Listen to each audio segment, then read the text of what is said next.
सभी हाथ जोड़ेंगे मंगलाचरण के जी। लिए।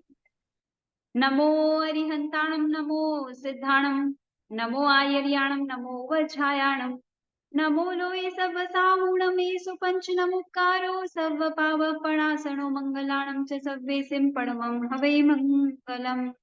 नमो दुर्वार रागादि वैरीवार निवारिणे अर्हते योगिनाथाय महावीराय तायिने।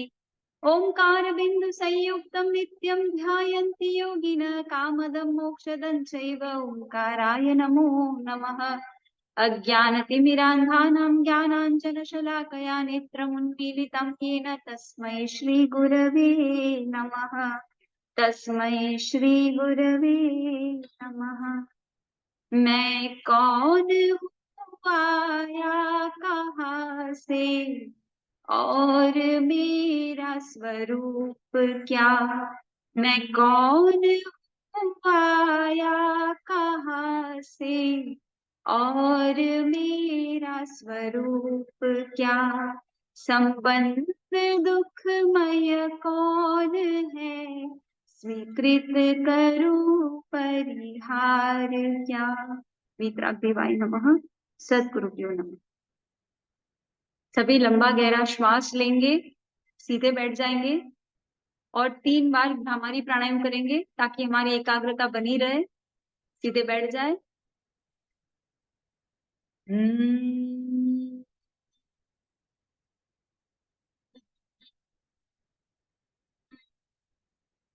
रिलैक्स। पुनः लंबा गहरा श्वास और भंवर की तरह गुंजन करें।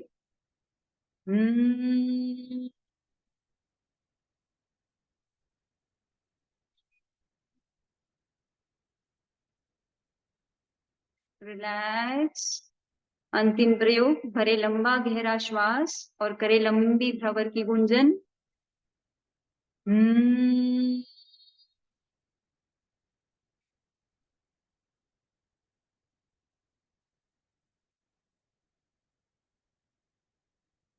रिलैक्स। नॉर्मल धीमा श्वास चले। जैन श्रमण योग साधना को हमने सिद्ध चक्र यंत्र से देखने का प्रयास किया है, जिसके अंदर अरिहंत भगवान महायोगी है। सिद्ध प्रभु योग साधना को सिद्ध कर चुके और परमानंद को भोग रहे हैं।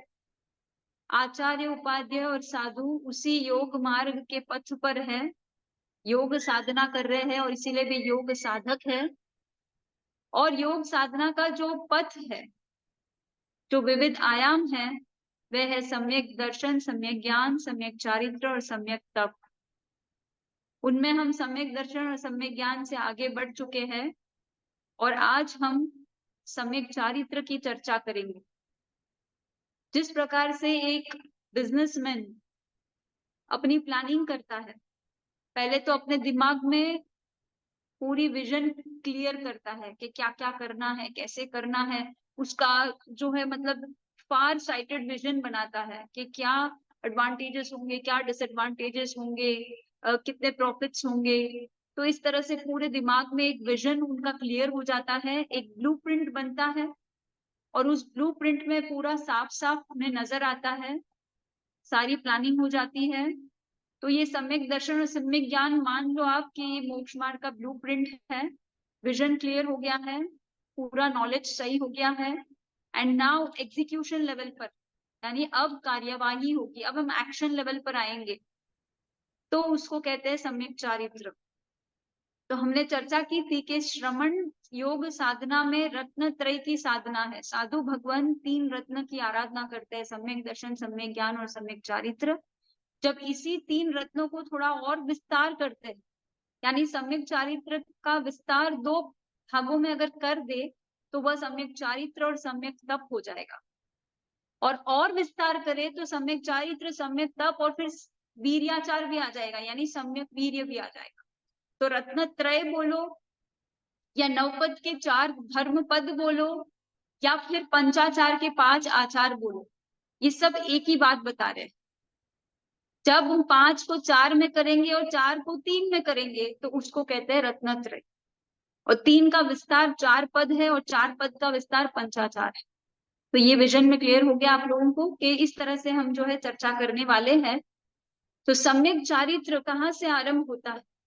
भगवान जब संवत्सरण में देशना देते हैं तो जिनके भी वैराग्य उत्पन्न होता है, जिनके भी ज्ञान हो जाता है, जिनके भी परमात्मा के वाणी पर श्रद्धा हो जाती है, या किन्हीं किन्हीं को तो शायद सम्यक दर्शन यानी आत्मानुभूति भी हो जाती है, क्षम जो भी सम्यक दर्शन है वे प्राप्त करके वृत्ति का परिणाम आता है, और किन्हें तत्व श्रद्धा से ही वृत्ति का परिणाम आता है।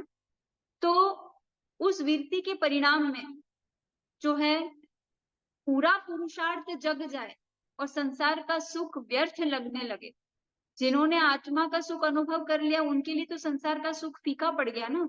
जो एक बार घी के लड्डू खा जाता है उसको डालडा घी के लड्डू अच्छे लगते हैं या तेल के लड्डू अच्छे लगते हैं क्या? नहीं लगते हैं, है ना। वैसे जिसने मोक्ष के सुख का आस्वादन कर लिया है तो फिर उसको तो फिर संसार के सारे जितने भी सुख कहे जा रहे हैं वे सारे तो सुख नहीं दुख रूप दिखते हैं। तो इस प्रकार से मोक्ष के सुख का आस्वादन सम्यक दर्शन है, और उसी सुख को भोगने का पुरुषार्थ और उसी सुख में लीन होने का जो एक्शन लेवल है उसी को सम्यक चारित्र कहते हैं। तो जो अपना सारा टाइम और सारा एनर्जी, हमको जो जीवन मिला है उस जीवन में जितना समय मिला है वो सारा समय, और जितनी ऊर्जा जितना बल मिला है उतना सारा बल पूरी तरह से आत्म साधना में लगाना चाहते हैं। यानी मेरी जिंदगी का जितना समय है वो केवल आत्म साधना में लगे, मेरी जितनी एनर्जी है मैं पूरा इन्वेस्टमेंट आत्म साधना में करूं। इस तरह का पुरुषार्थ जिसको जगता है वो उस पुरुषार्थ की ओर बढ़ता है, वो श्रमण है। और जिसके पुरुषार्थ इतना नहीं जगा है, अभी वो कंफ्यूजन में है कि मैं क्या करूं, दीक्षा लूं या मैं घर पे रहूं या मतलब श्रावक धर्म का पालन करूं। इस तरह से उसके अभी पूरा पुरुषार्थ नहीं जगा है। उसको परमात्मा की बात तो सच्ची लगती है पर उस अनुसार पुरुषार्थ नहीं है, उतना संयम लेने की क्या बोलते हैं कॉन्फिडेंस या संकल्प नहीं है कि भाई मैं दीक्षा के जीवन पे चल पाऊंगा नहीं चल पाऊंगा। इस तरह से आकुल व्याकुल हो रहा है, संकल्प विकल्प चल रहा है, तो वो तो साधु नहीं बन सकता है। तो वो पार्शियल कमिटमेंट करेगा, यानी वो कुछ समय जो है आत्म साधना में लगाएगा और वो हो जाता है श्रावक धर्म। तो जो पूरा जीवन लगा दे साधना में वो है साधु जीवन, और जो कुछ समय सांसारिक जीवन और कुछ समय आत्म साधना के लिए लगाए वो हो गया श्रावक जीवन। तो इस तरह से सम्यक चारित्र के दो विभाजन हो जाते हैं, एक श्रावक धर्म जिसको हम श्रावक योग साधना कह सकते हैं, और दूसरा जो है वो श्रमण योग साधना है। श्रमण क्या क्या एक्शंस करते हैं? तो सबसे पहले वृत्ति को स्वीकार करने के लिए हम 5 व्रत लेते हैं। सम्यक चारित्र शुरू होता है 5 व्रत। महावीर प्रभु ने 5 व्रत बताए, किंतु पार्श्वनाथ प्रभु तक परंपरा थी चातुर्याम धर्म की, यानी 4 ही यम होते थे, 4 ही व्रत स्वीकार किए जाते थे, अहिंसा, सत्य, अचौर्य और अपरिग्रह, ये 4 ही व्रत होते थे। पार्श्वनाथ प्रभु के पश्चात भगवान महावीर ने इन्हीं 4 का विस्तार करके 5 व्रत बताए, और 5 व्रत अपरिग्रह व्रत के 2 विभाजन हो गए, एक ब्रह्मचर्य व्रत आ गया और एक अपरिग्रह व्रत आ गया। तो इस प्रकार से 5 व्रत। तो ये जो 5 व्रत कहो या 5 शील कहो, है ना, या 5 जो है संयम के जो है संकल्प कहो, आजीवन संकल्प, आजीवन व्रत जो है वो ये 5 है। और कहते हैं कि जो पूरा जीवन के लिए संकल्प ले लेता है वो हो गए साधु, और इसीलिए ये 5 व्रत उनके लिए महाव्रत हो जाएंगे, क्योंकि वो सूक्ष्म रूप से पालन करेंगे और संपूर्ण जीवन पालन करेंगे। और इन्हीं 5 व्रत को स्थूल रूप से पालन करेंगे, यानी बहुत डीप नहीं, ऊपर ऊपर से जो पालन करेंगे, कुछ छूट वगैरह लेकर पालन करेंगे, वो हो गया अणुव्रत। तो यही व्रत जब श्रावक लेगा तो ये अणुव्रत बन जाएंगे, और यही 5 व्रत जब साधु लेगा तो वो महाव्रत बन जाएंगे। क्यों बन जाएंगे? क्योंकि दोनों के पालनी में थोड़ा सा अंतर है, एक सूक्ष्म रूप से पालन करेगा और एक जो है स्थूल रूप से पालन करेगा, और इसीलिए यही व्रत अणुव्रत और महाव्रत बन जाते हैं। ओके, तो अब अहिंसा व्रत है। हम पहले व्यवहार से अर्थ कर लेते हैं, क्योंकि व्यवहार से अर्थ सबको इजी है समझने में और परिचित भी है सब, फिर हम निश्चय में जाएंगे। तो व्यवहार से अहिंसा का अर्थ हम क्या करेंगे? अहिंसा अर्थात दूसरे जीवों को तकलीफ नहीं देना। है ना, मानसिक, वाचिक, कायिक, मन से भी दूसरों के लिए खराब नहीं सोचना, वचन से भी दूसरों के लिए अपशब्द नहीं कहना, और काया से भी दुर्व्यवहार, मारना, ताड़न, तर्जन, छेदन, भेदन इत्यादि क्रियाएं नहीं करना। तो ये हो गई अहिंसा की डेफिनेशन। फिर कहते हैं कि सत्य व्रत में क्या होता है कि मैं सत्य स्वीकार करता हूँ, सत्य धर्म को, मैं मिथ्या भाषण नहीं करूंगा, यानी मैं किसी को झूठ नहीं बोलूंगा। ये हो गया सत्य व्रत। फिर आ जाता है आपके अचौर्य व्रत। तो अचौर्य व्रत के अंदर व्रत लिया जाता है कि मैं पराई वस्तु की चोरी नहीं करूंगा। फिर आ जाता है ब्रह्मचर्य व्रत। मैं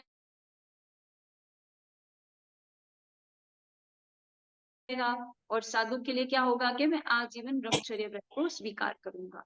और अंत में आता है अपरिग्रह व्रत, यानी मैं संग्रह नहीं करूंगा। तो पूर्ण संग्रह का त्याग साधु करेंगे, और श्रावक जो है स्थूल रूप से करते हैं, यानी आवश्यक वस्तुओं का संग्रह करके अपनी परिमाण, अपनी सीमा बनाते हैं, और उस सीमा के अधिक जो भी परिग्रह है वे उसका दान करते हैं। तो इस प्रकार से श्रावक और साधु ग्रहण करते हैं। तो अहिंसा में साधु जो है पूर्ण हिंसा का त्याग करेंगे, और श्रावक जो है आवश्यक हिंसा की छूट लेते हुए अहिंसा स्वीकार करेंगे। भाई ये हिंसा तो मुझे करनी ही पड़ेगी। अनावश्यक हिंसा जो मजे लूटने के लिए, ऐशो आराम के लिए किए जाते हैं, उस अनावश्यक हिंसा से तो श्रावक भी बचेगा, पर आवश्यक हिंसा की वो छूट लेगा, और इसीलिए वो प्राणातिपात का स्थूल व्रत लेगा। और साधु जो है सूक्ष्म रूप से पालन करते हुए सर्वथा हिंसा का त्याग करेंगे। अब झूठ के परिप्रेक्ष्य में आता है तो साधु झूठ नहीं बोलेंगे, हर परिस्थिति में झूठ नहीं बोलेंगे, और अगर उनको मजबूरन बोलने के लिए कहा गया तो वो मौन रह जाएंगे, पर झूठ नहीं बोलेंगे। और श्रावक क्या करता है, भाई आवश्यक छोटे मोटे झूठ बोल देता है, बाकी जो मतलब क्या बोलते हैं, जो झूठी साक्षी देना या झूठे कलंक लगाना, इतने इतने बड़े बड़े झूठ से बचेगा, पर छोटे मोटे झूठ तो उसके चलते ही रहते हैं। जैसे मम्मी पूछती है बेटा कहाँ हो, अरे मैं पहुंच गया, पहुंचा नहीं, भी निकला भी नहीं होगा, पर फोन में ऐसे ही बोला जाता है। तो श्रावकों के ऐसे छोटे छोटे झूठ तो चलते ही रहते हैं। फिर अचौर्य व्रत में क्या आएगा, साधु जो है किसी की वस्तु बिना पूछे ग्रहण नहीं करेगा। तो श्रावक क्या करेगा, अपने घर में जिसकी भी वस्तु है उसको बिना पूछे भी यूज कर सकता है। वो सोचता है सब अपना ही तो हो, पूरे परिवार के या सगे संबंधियों की जो भी वस्तुएं हैं तो बिना पूछे वो ले लेगा। पर साधु तो संपूर्णतः एक भी वस्तु बिना पूछे नहीं लेगा। फिर जब ब्रह्मचर्य व्रत की बात आएगी तो श्रावक जो है क्या करेगा, पति व्रत या पत्नी व्रत लेगा, अपने स्व दारा में ही संतोष करेगा, या स्व पुरुष में ही संतोष करेगा। ये श्रावक धर्म है। और श्रमण धर्म में पूर्णतया मैथुन का सेवन जो है त्याग हो जाएगा। और अपरिग्रह व्रत में संपूर्ण परिग्रह का त्याग जो है साधु करेगा। और श्रावक जो है आवश्यक वस्तुओं को रखकर उसकी जो सीमा है उस सीमा के अनुसार वो परिग्रह रखेगा, और सीमा से अधिक जो भी है वह उसका दान कर देगा। तो इसलिए वह परिग्रह परिमाण व्रत लेता, और साधु पूर्णतः अपरिग्रही हो जाते हैं। तो इस तरह से जो है ये सब व्यवहार की डेफिनेशन, क्योंकि व्यवहार चारित्र की चर्चा चल रही है तो ये व्यवहार के डेफिनेशन हो गए। अब निश्चय में ये सारे व्रत क्या है, असली में डीपर लेवल में क्या है, रियल जैनिज्म क्या। रियल जैनिज्म में मैंने अहिंसा की तो ऑलरेडी पहले चर्चा कर चुकी थी कि भाई दूसरों को तकलीफ देने का पॉइंट ऑफ व्यू नहीं है, यहाँ पर आत्मदया करना, अपनी आत्मा को हिंसा से बचाना है। तो डीपर लेवल में अहिंसा का मीनिंग क्या हो जाएगा, दूसरों को तकलीफ देना नहीं, अपनी आत्मा को पाप कर्मों में नहीं जाना, हिंसा में नहीं ले जाना, ये हो जाएगा अहिंसा व्रत, यानी स्वदया करना, आत्मदया करना। निश्चय से इसका अर्थ, और निश्चय से तो और भी डीपर मीनिंग आएगा। फिलहाल इस कक्षा के लिए इतना, इस लेवल का डेफिनेशन इनफ है। इसके डीपर में जो भी जिज्ञासु है वो और स्वाध्याय करते जाएंगे तो उनको मजा आएगा। जैन धर्म जितना डीप होते जाओगे उतना उसका नया नया डेफिनेशन निकलता जाएगा, और हर बार आप चकित हो जाओगे, हर बार इतना अद्भुत और इतना गहरा डेफिनेशन निकलेगा। तो पर दया तो हम जानते ही थे, जीव दया तो हम जानते ही थे, अब उसका नेक्स्ट लेवल था कि हम स्वदया कर रहे हैं। रही बात सत्य व्रत की, तो अब तक हम जान रहे थे कि दूसरों को झूठ नहीं बोलना, पर निश्चय से सत्य व्रत क्या हो सकता है, अपनी आत्मा को सत्य कराना। अपनी आत्मा को भ्रमित करके रखा हुआ है ना हमने, हर हर बार हमने अपनी आत्मा को धोखा दिया है, धोखे में रखा है। जो अपना नहीं है उसको अपना मान के रखा। तो ये धोखा देना है, ये झूठ बोलना है। तो अपने आप से झूठ नहीं बोलना है, अपनी आत्मा को सत्य का दर्शन करवाना, सत्य का साक्षात्कार करवाना, यही सत्य व्रत है। जिस दिन आत्मा सत्य को देख लेगी तो उसकी सारी समस्याओं का समाधान हो जाएगा। तो इतने सारी दुविधाएं, इतने सारे कष्ट क्यों है? क्योंकि सत्य नहीं दिख रहा है, भ्रमित है हम। तो सत्य व्रत का गहरा अर्थ ये होगा। फिर हम अचौर्य की बात करेंगे। पराई वस्तु नहीं लेना, ये है ना अचौर्य का व्यवहार मीनिंग। तो निश्चय से मीनिंग क्या होगा? अचौर्य यानी पराई वस्तु नहीं लेना। तो आत्मा से भिन्न जो कुछ भी है सब पराया। ये नाम पराया है, ये रूप पराया है, ये जो वैभव है ये पराया है, ये जो बाहर की प्रॉस्पेरिटी है ये सब पराया है। अपना तो कुछ है ही नहीं, पर उसको क्या करके रखा है हमने? अपने पास रख के रखा है, यानी हमने चोरी की है, पराई वस्तु को अपनी मानकर अपने पास रख ली है। आत्मा के सिवाय सब कुछ पराया है। इस बात का एहसास होना ही अचौर्य व्रत है। मैथुन सेवन के अंदर जब व्यवहार की बात करेंगे तो पर पुरुष पर स्त्री से संबंध नहीं करना, या फिर साधु के लिए तो संपूर्णतया मैथुन का सेवन नहीं करना, किंतु रियल में इसका नाम है ब्रह्मचर्य। ब्रह्म यानी आत्मा, और चर्य यानी आत्मा के अंदर चर्या करना, यानी आत्मा में डूब जाना। जब हम मैथुन करते हैं तो दूसरे में डूबते हैं, तभी मैथुन सेवन होता है। वैसे ही आत्मा में डूबना, to be intimate with the self, अपने साथ संबंध जोड़ना और अपने साथ एक हो जाना, उसको कहते हैं ब्रह्म में चर्या करना। तो जो आत्म स्वभाव में चर्या करता है, जो आत्मा में रमण करता है, वही ब्रह्मचर्य व्रत है। डीपर मीनिंग इसका ये है।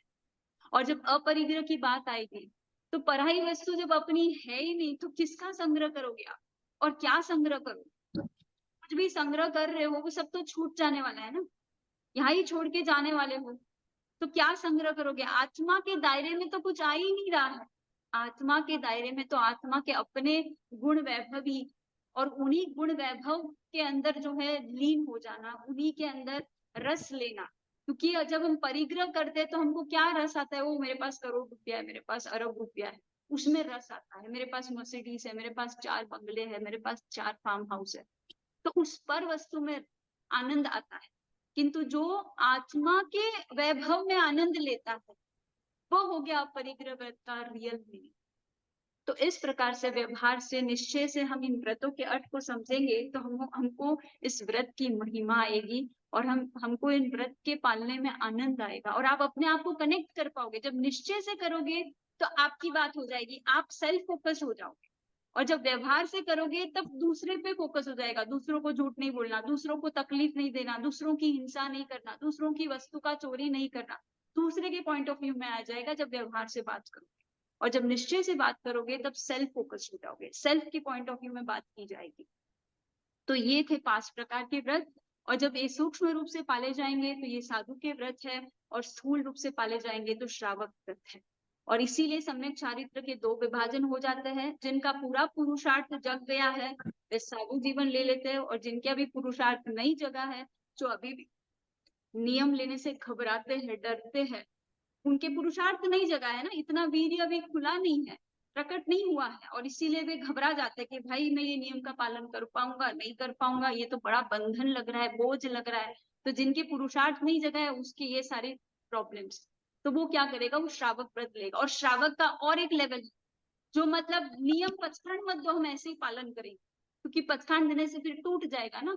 इससे वो लोग क्या करते हैं? उनकी पुरुषार्थ नहीं जगा है तो वो श्रावक व्रत भी नहीं लेते हैं, वो अविरत अवस्था में ही रहते हैं, वो बिना नियम से पालन करने की चेष्टा करते हैं, क्योंकि उनकी इतनी वीर्य भी नहीं जगा। ठीक है, तो इस प्रकार से सम्यक चारित्र 5 व्रतों से शुरू होता है।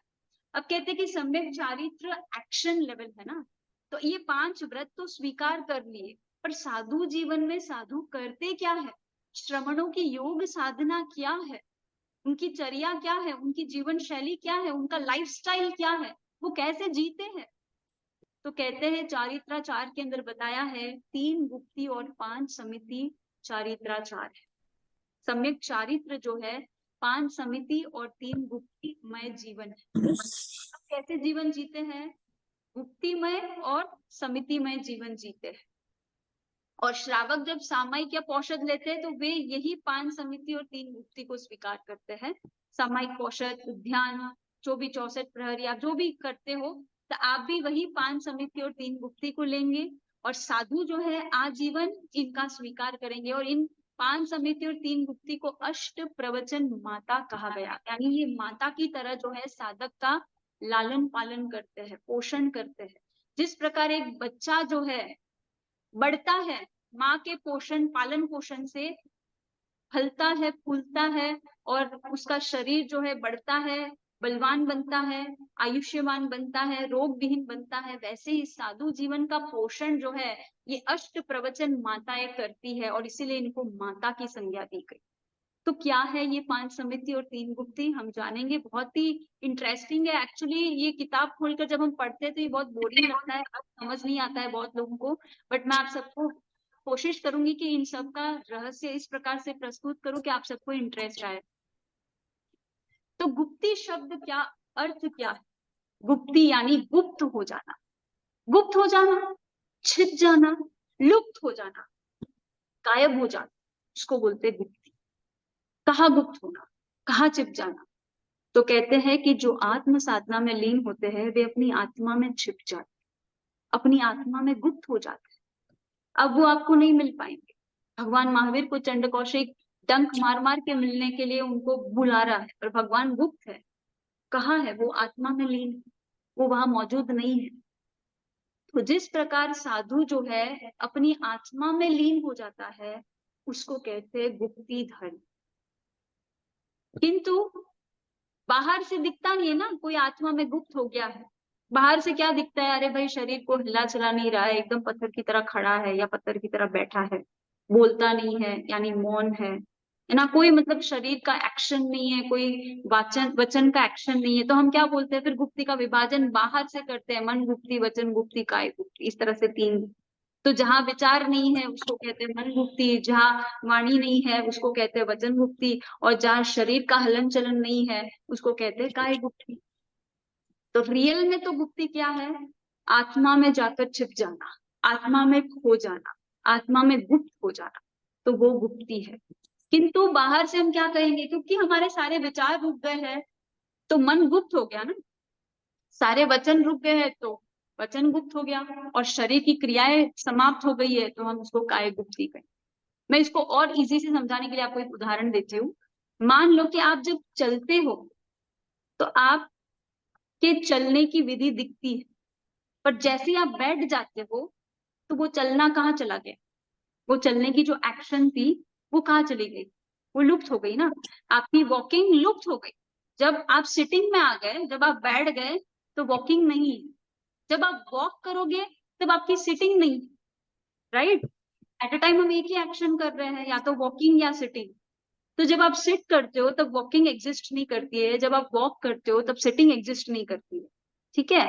वैसे ही जब आप बोलते हो तब वचन एग्जिस्ट करता है, जब आप बोलते नहीं हो तो वचन एग्जिस्ट नहीं करता है, वचन गुप्त हो जाता है, लुप्त हो जाता है। जैसे आपका चलना लुप्त हो गया, आप बैठ गए तो चलना लुप्त हो गया, चलने की संभावना है पर आप चल नहीं रहे।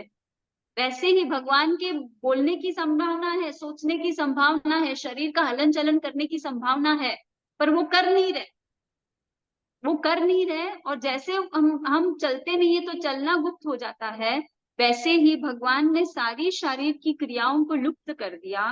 वो एक आसन में लीन हो, वो मौन में आ गए, और अपने मन से भी कोई विचार में नहीं है, मन का उपयोग भी नहीं कर रहे। मन तब तक ही हमारे एहसास में है जब तक हम सोचते हैं। अगर आप सोचना बंद कर दो तो मन भी नहीं है, और आप बोलना बंद कर दो तो वचन भी नहीं है, और शरीर से हलन चलन बंद कर दो, शरीर को महसूस करना बंद कर दो, ध्यान शरीर से हटा दो, तो आपको शरीर का भी एहसास नहीं होगा। अगर आप उनको उसके अंदर डूबे हुए रहोगे तो ही आपको उसका एहसास होता है। जैसे आप चलते हो तभी चलना है, जैसे आप सोचते हो तभी मन है, जब आप बोलते हो तभी वचन है, जब आप चलते फिरते हो तभी काया है। काया की चंचलता समाप्त कर दी, वचन की चंचलता समाप्त कर दी, मन की चंचलता समाप्त कर दी, तो ये तीनों गुप्त हो गए, सारी प्रवृत्तियां, सारे एक्शन बंद हो गए। तो भगवान की प्रतिमा भी गुप्ति धर्म का संदेश दे रही है। भगवान की प्रतिमा कैसी है बताओ? ध्यान मुद्रा में ऐसे ली, बस। अब शरीर का कोई हलन चलन नहीं है, मन वचन का भी कोई नहीं है, और मन का भी नहीं परवाता, तो ध्यान में ली। तो मन वचन काया की सारी एक्शंस को पॉज कर देना, रोक देना, उसको कहते हैं गुप्ती धर्म। तो मुझे बताओ, आप जिस भी उम्र के हो, कोई यहाँ 20 वाला भी है, कोई 30 वाला भी सुन रहा है, कोई 40 वाला भी सुन रहा है, आपकी जिंदगी का एक क्षण भी ऐसा था क्या जब मन वचन काया की प्रवृत्ति रुकी हो? एक बार के लिए भी ऐसा हुआ क्या कि आप मन से सोचना बंद कर दिए, या वचन से बोलना? वचन और काया से तो आपने फिर भी रोक दिया है। जब आप संवत्सरी में 40 रोगस का काउसव करते हो, तो आपने शरीर का हलन चलन बंद कर दिया। 40 रोगस चलते हैं तब तक आपने वचन भी बंद कर दिया। हालांकि बहुत सारे लोग तो होठ हिलाते हुए बोलते हैं, कोई जोर जोर से भी बोलता है, तो उसके तो तब भी वचन है। पर बताओ, पूरी जिंदगी में कब ऐसा टाइम आता है जब मन वचन काया की सारी एक्टिविटी को आपने पॉज बटन दबा दिया? आता है ऐसा एक क्षण भी? नहीं आता। निरंतर हमारा मन दौड़ रहा है, हम वचन से वचन की क्रिया कर रहे हैं और शरीर से शरीर की क्रिया कर रहे हैं। तो ये तीनों क्रिया ऑन है, ऑन है, ऑन है। और इसीलिए मन वचन काया का योग जब तक प्रवृत्तमान रहेगा, तब तक कर्म का बंधन होते ही रहेगा, क्योंकि मन वचन काया से ही तो आश्रव होता है। आश्रव के जब भेद में जाएंगे तो योग जो है अंतिम अंतिम क्या बोले, 14वें गुण स्थान तक योग रहता है, यानी प्रवृत्ति रहती है। तो जब आप मेंटली, वर्बली और फिजिकली सारे एक्शंस को पॉज कर देते हो और आत्मा में गुप्त हो जाते हो, उसको कहते हैं गुप्ती। आई होप सबको समझ में आ गया होगा, बहुत ही डिटेल में समझाया है। अब कहते हैं कि हम मन वचन काया के एक्शंस को कब तक रोक सकते हैं? जब तक कोई कर्म का निमित्त नहीं आता है, तब तक। जैसे भगवान 4-4 महीने भी ध्यान में रह गए, 6-6 महीने भी ध्यान में रह गए ना, उन्होंने 6-6 महीने के उपास लिखा, मतलब कि वो हिले डुले नहीं। 6-6 महीने तक वो जो है कायोत्सर्ग किए होंगे। भद्र प्रतिमा, महाभद्र प्रतिमा की बड़ी प्रतिमाएं उन्होंने स्वीकार कर ली, और वो प्रतिमा की स्थिर हो गए। तो इतने लंबे समय के लिए परिणाम सुनते, 1 साल के लिए वो इस तरह खड़े हो गए, सारे मन वचन काया की एक्टिविटीज को पॉज कर दिया, और उनके ऊपर सारे लताएं भी आ गई और सांप भी चढ़ने लग गए थे, और माथे पे पक्षियों ने घोंसले भी बना दिए थे। सोचो वो किस तरह से उन्होंने मन वचन काया की प्रवृत्ति को रोक दिया। तो ये कब तक रुकती है? जब तक कोई कर्म का निमित्त नहीं मिलता है। जैसे ही भगवान के क्षुधावेदनीय कर्म उदय में आया होगा, उनको आहार संज्ञा का जो है बोध हुआ होगा, तो वो गोत्री लेने के लिए चले, राइट? तो समिति में आना पड़ता है जब हम गुप्ती में नहीं रहते। तो गुप्ती में आप सारी एक्टिविटीज को स्टॉप कर देते हो, पर जब आप एक्टिविटी में आते हो तो आप समिति में आते हो, यानी आप कोई एक्शन करो। तो गुप्ती तो हो गया निवृत्ति धर्म, यानी आप पूरे कर्मों से निवृत्त हो गए, सारे एक्शन से निवृत्त हो गए, और एक ही एक्शन है आत्मा में लीन हो जाना, बस। खाली स्वरूप में रमण करना, ये एक ही एक्शन रह गया। उसको कहते हैं हम निवृत्ति धर्म, क्योंकि बाहर से वो निवृत्त हो गए। किंतु आपको बाहर में अगर प्रवृत्ति करनी है, आपको विहार भी करना है, आपको आहार भी करना है, आपको भ्रमण भी करना है, तो आप क्या करोगे? तब आप एक्शन लेवल पे आओ, तब आपको मन वचन काया से प्रवृत्ति करनी पड़ेगी, और इसलिए समितियों को प्रवृत्ति धर्म कहते हैं। तो ये 5 समितियां जो है ये प्रवृत्ति है, यानी यहाँ पर आप हिलोगे, बोलोगे, है ना, ये सारी क्रियाएं करोगे। तो चलोगे कैसे चलोगे?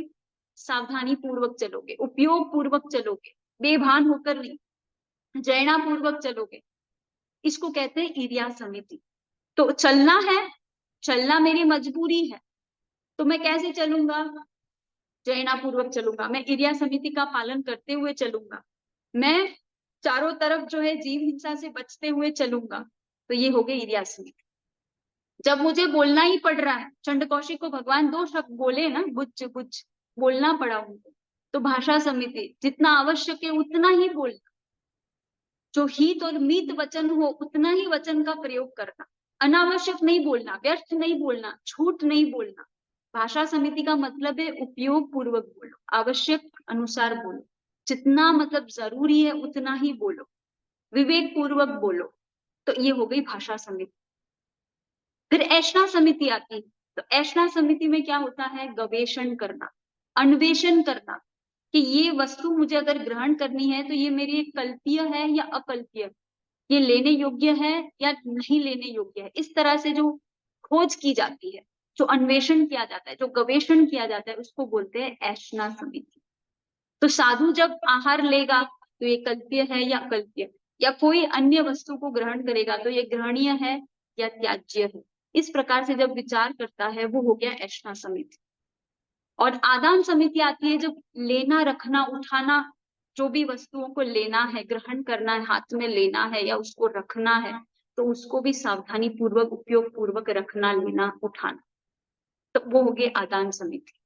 और जिस वस्तुओं का विसर्जन करना है, त्याग करना, उसमें भी सावधानी करना, क्योंकि आहार है तो निहार होगा ही।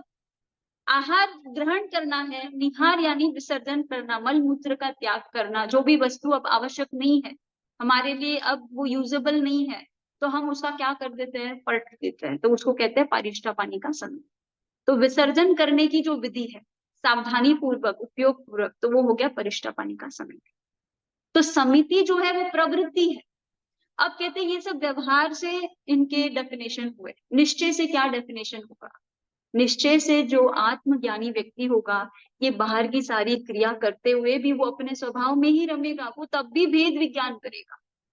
वो खाता है तो वो सोचता है ये खाने वाला मैं नहीं हूं, क्योंकि सिद्ध भगवान खा रहे क्या?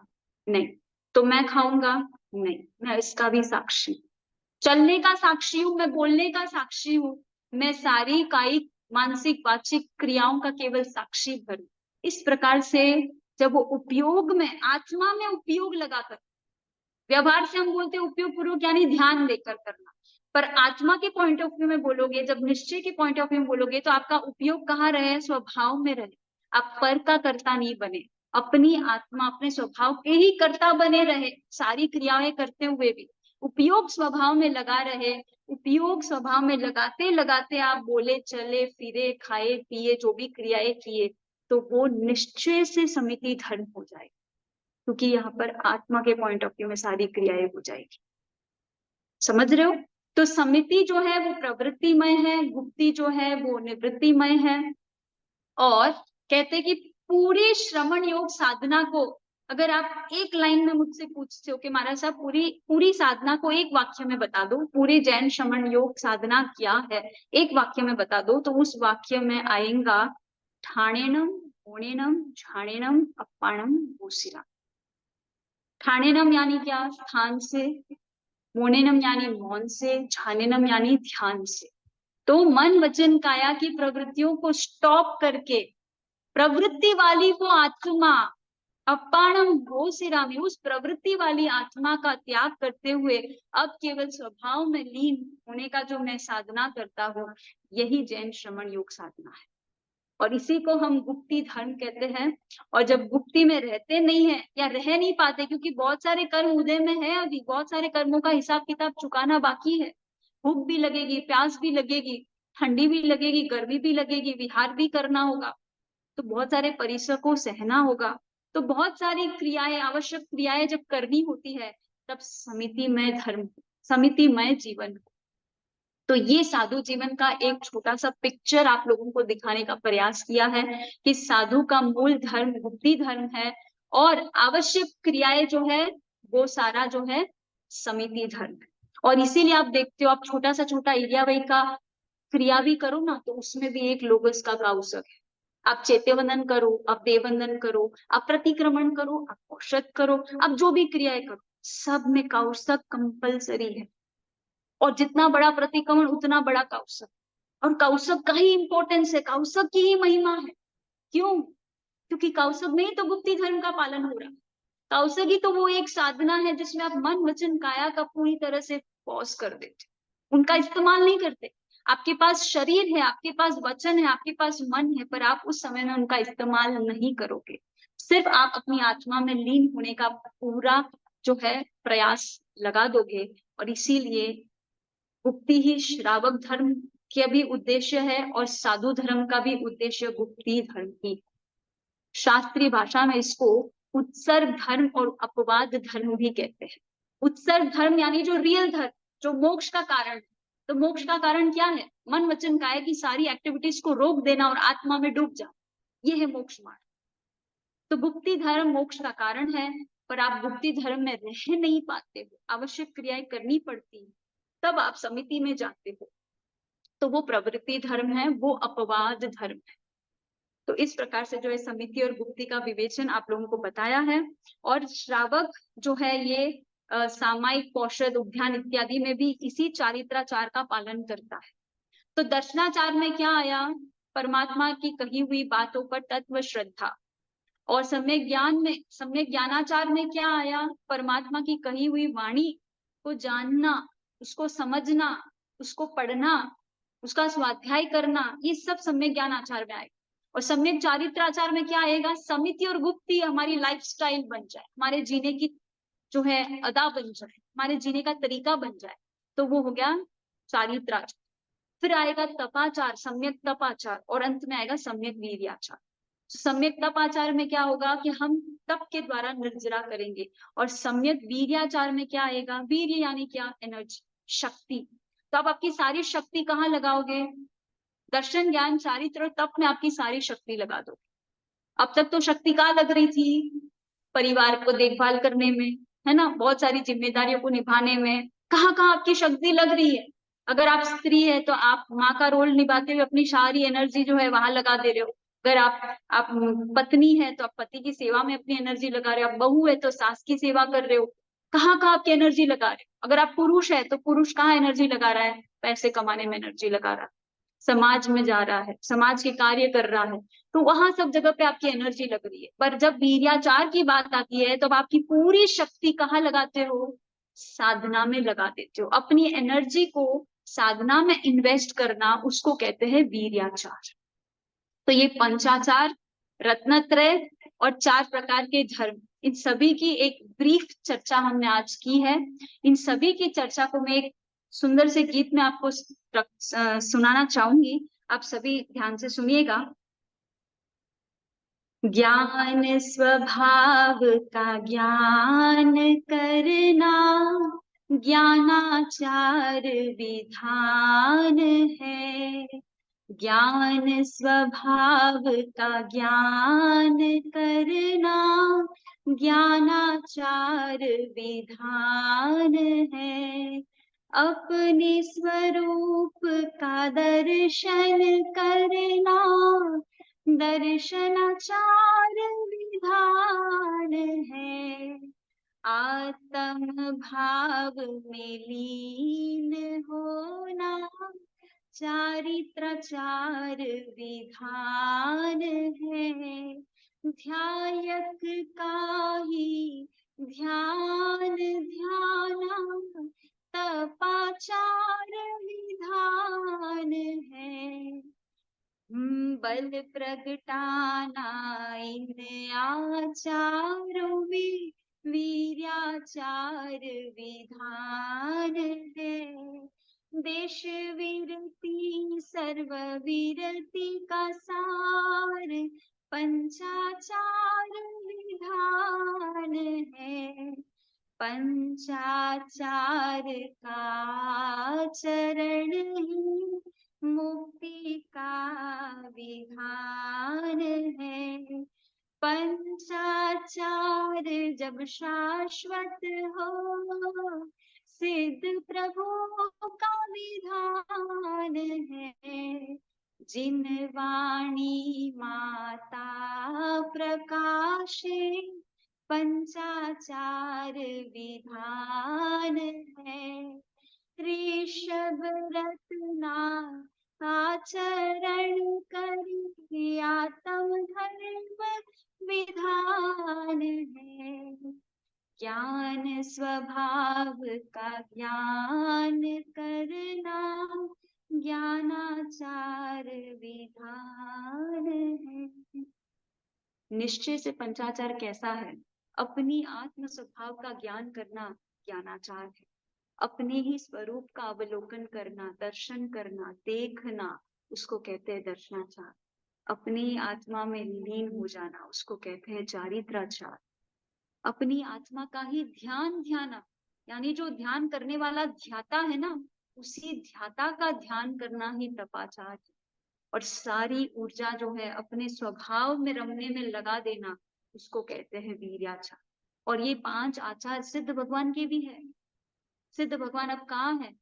अपनी आत्मा के ज्ञान में डूबे हुए हैं, इसलिए ज्ञानाचार में है। अपनी आत्मा को ही देख रहे हैं, दुनिया को नहीं देख रहे हैं, इसलिए दर्शनाचार में। अपनी आत्मा में ही लीन है, डूबे हुए हैं, और इसीलिए चारित्राचार। अब अपनी आत्मा का ही ध्यान ध्याये जा रहे, संसार का ध्यान नहीं है उनको, और इसीलिए वे तपाचार में है। और उनका पूरा अनंत वीर्य कहाँ लगा हुआ है? अपनी आत्मा को देखने, जानने और अपनी आत्मा में लीन होने में ही उनका सारा वीर्य लगा हुआ, और इसीलिए वे वीर्याचार में। तो भगवान, सिद्ध भगवान जैसे पंचाचार में रत है, उसी तरह का पंचाचार का पालन हमें भी करना। हम भी अपनी आत्म स्वरूप में लीन हो जाएंगे तो हमारे पंचाचार भी यहाँ प्रकट हो जाएंगे, और ये पंचाचार मुक्ति का कारण है। और ये पंचाचार शाश्वत सिद्ध प्रभु का भी लाइफस्टाइल यही। सिद्ध भगवान क्या कर रहे हैं? तो वो अपने इस पंचाचार में डूबे हुए, है ना। तो ये पंचाचार का निश्चय से अर्थ हुआ। तो हमने कोशिश की रत्नत्रय, 4 प्रकार के धर्म और पंचाचार को निश्चय और व्यवहार से जानने का। और एक बात मैं कहती हूँ कि सम्यक चारित्र में हमने आते हुए नए कर्मों को रोका है, और इसलिए ये संवर की क्रिया है। और सम्यक तप में हम जो है ऑलरेडी कर्म जो आत्मा में आ चुके हैं और आत्मा के साथ बंध चुके हैं, उनकी कैसे निर्जरा करना, उनको कैसे आत्मा से अलग करना, उस प्रक्रिया को सम्यक तप कहते हैं, जो हम आने वाले क्लासेस में करेंगे। पर अभी तो हमारी संवर में हमने सिर्फ 5 व्रत की ही चर्चा की है, समिति भुक्ति की ही चर्चा की है। अभी तो सम्यक चारित्र के लेवल पे बहुत कुछ हमें सीखना समझना है। निश्चय और व्यवहार से हम पूरे श्रवण योग साधना को जानने का जो है कोशिश करते रहेंगे। 7:45 हो गई है, और अभी किसी को जो भी प्रश्न है, हमारे पास 5 से 10 मिनट का टाइम है। 1-2 जन का हाथ ऊपर उठा हुआ बीच बीच में आ रहा था, तो जिनको भी जो भी प्रश्न है वो अभी पूछ सकते हैं। यस, उसके पहले जिन आज्ञा विरुद्ध मेरे से कुछ भी कहा गया हो, मिच्छामि दुक्कडम, एक बार सभी हाथ जोड़ लेंगे। सर्वमंगल मांगल्यम सर्व कल्याण कारणम प्रधानम सर्वधर्माणाम जैनम जयति शास्त्रम। बढ़ते हम प्रश्न की ओर। बोलिए, जिनको कोई भी प्रश्न है।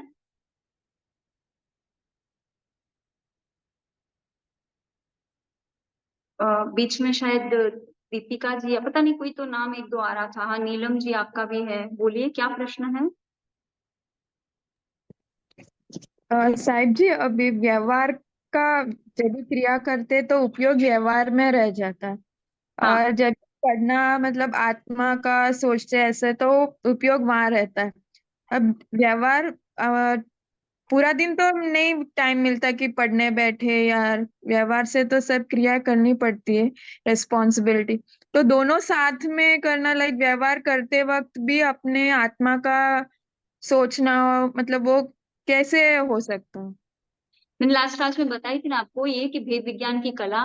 हम जो भी कार्य करते हैं उस समय में अपने आप को सिद्ध प्रभु के साथ कंपेयर करते रहे। हम कौन है? हम सिद्ध भगवान जैसे हैं, क्योंकि हम मोक्ष जाने वाले हैं और एक दिन सिद्ध बनने वाले हैं। हम में और सिद्ध भगवान में कोई अंतर, ठीक है। अब सिद्ध भगवान जो कार्य करते हैं वही आपका कार्य है, और जो सिद्ध भगवान नहीं कर रहे हैं वो आपका कार्य नहीं। तो आपका आईना सिद्ध भगवान है, आईने में देखते जाओ, है ना। जो भी कार्य करते हो उस समय में अपने आप को उस कार्य का कर्ता मत मानो।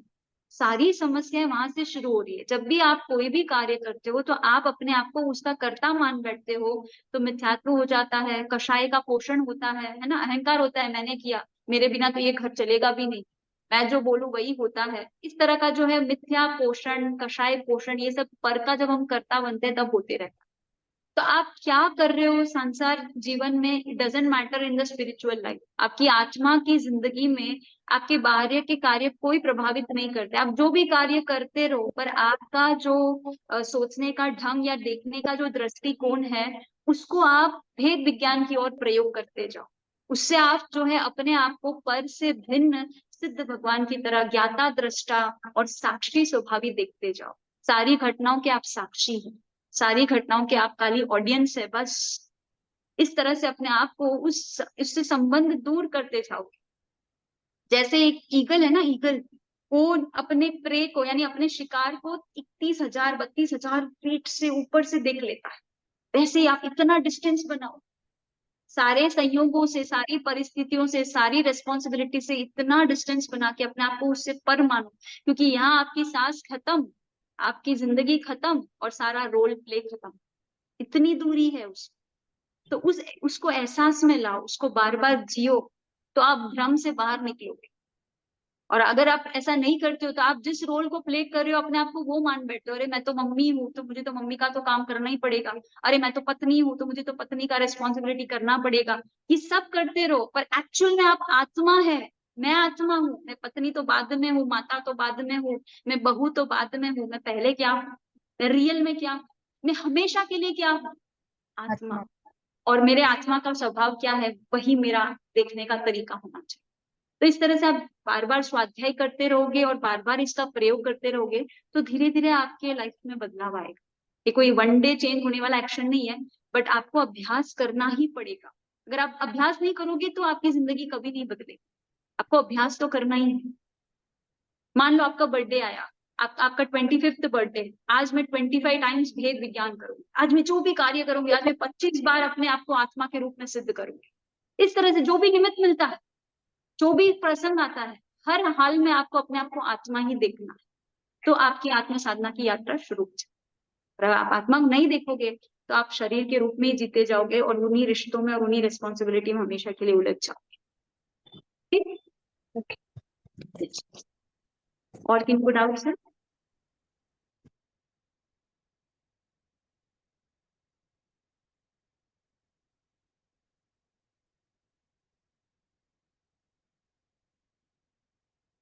आज के विषय में अगर किसी को कुछ भी समझ नहीं आया है या कुछ भी पूछना है तो पूछ सकते हैं, है ना? फिर हमारे पास सिर्फ 5 मिनट है, उसके बाद दूसरी कक्षा इनकी शुरू हो जाएगी।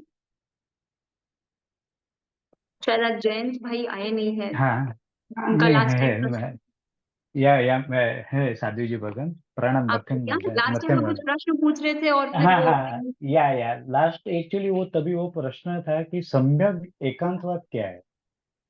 एकांतवाद क्या है? सम्यक सम्यक एकांतवाद। सम्यक एकांतवाद शब्द क्या है? सम्यक दृष्टि है, सम्यक दर्शन है। जब आप कोई भी वस्तु के एक धर्म को प्रकाशित करते हो तो आप उसको स्यादवाद की शैली में बोलोगे तो वो सम्यक एकांतवाद हो जाएगा। यानी जब आप बोलोगे कि रिलेटिवली पूंछ की हम्म दृष्टि से हाथी जो है झाड़ू जैसा है, इस तरह से हम्म रिलेटिवली जब बोलोगे, स्टेटमेंट्स जब नहीं दोगे, तब आप हम्म। सम्यक एकांतवादी हो जाओगे। यानी आप एक दृष्टिकोण को देख रहे हो पर सम्यक रूप से देख रहे हो, आप आग्रही बनकर नहीं। नहीं बट मीन्स अपेक्षा नहीं आएगी ना उसमें क्योंकि ये एकांतवाद है। एकांतवाद को जब आप प्रस्तुत करोगे तब आप अपेक्षा से बोलोगे, तभी तो वो सम्यक होगा। अच्छा हाँ हाँ बराबर है। राइट। राइट?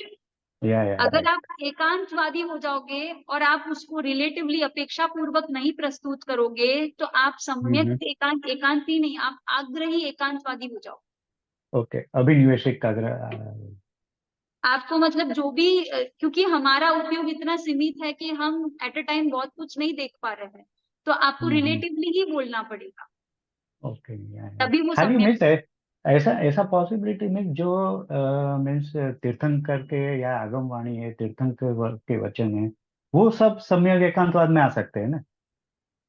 भगवान तो हमेशा ही रिलेटिवली ही बोलते हैं, स्यादबाद शैली अच्छा में ही बोलते हैं। Okay okay okay. तो कभी स्टेटमेंट्स देते ही नहीं है क्योंकि वो एक टाइम में अनेक धर्म को देख रहे हैं ना। आप बराबर है। जब खाने बैठते हो तो आपको प्लेट में खाली रसगुल्ले दिखते हैं, भगवान को तो हम्म रसगुल्ले की भूतकाल की सारी पर्याय दिख रही है और भविष्य में ये रसगुल्ला क्या होने वाला है वो भी दिख रहा है। भगवान को एट ए टाइम में सभी रूप दिख रहे हैं।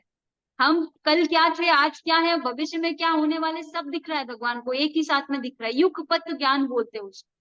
तो हम रसगुल्ले से हम्म। इसलिए राग कर रहे हैं क्योंकि हमको रसगुल्ला एकमात्र दिख रहा है। पर अगर उस या रसगुल्ले के साथ साथ कल वो मल बनने वाला है, वो विष्टा भी दिखता, तो हम क्या राग करते उस रसगुल्ले से? नहीं करते। नहीं तो नहीं। विष्टा को देखकर हम द्वेष करते हैं क्योंकि जब विष्टा को देखते तो केवल विष्टा को ही देख रहे हैं। वो विष्टा जब कल मिट्टी हो जाएगी और उसी मिट्टी से फिर गन्ना भी बनेगा, उसी मिट्टी से आम भी पकेगा, तो हम हम्म उस विष्टा में द्वेष कर रहे हैं, उस रसगुल्ले में राग कर रहे हैं क्योंकि हम पूर्व भविष्य भूत की पर्याय देख नहीं पाते और इसीलिए राग राइट। द्वेष करते हैं। तो भगवान जो है एट ए टाइम अनेक धर्म को देख रहे हैं, अनेक पर्यायों को हम्म देख रहे हैं, भूत वर्तमान भविष्य सारी पर्यायों को युगपत देख रहे हैं, और इसीलिए वो कभी भी स्टेटमेंट्स तो दे ही नहीं सकते। राइट या राइट। हम्म। और एक साध्वी जी भगवान, एक क्वेश्चन है कि मीन्स कायोत्सर्ग और काउत्सर्ग में फर्क आएगा ना, डिफरेंस?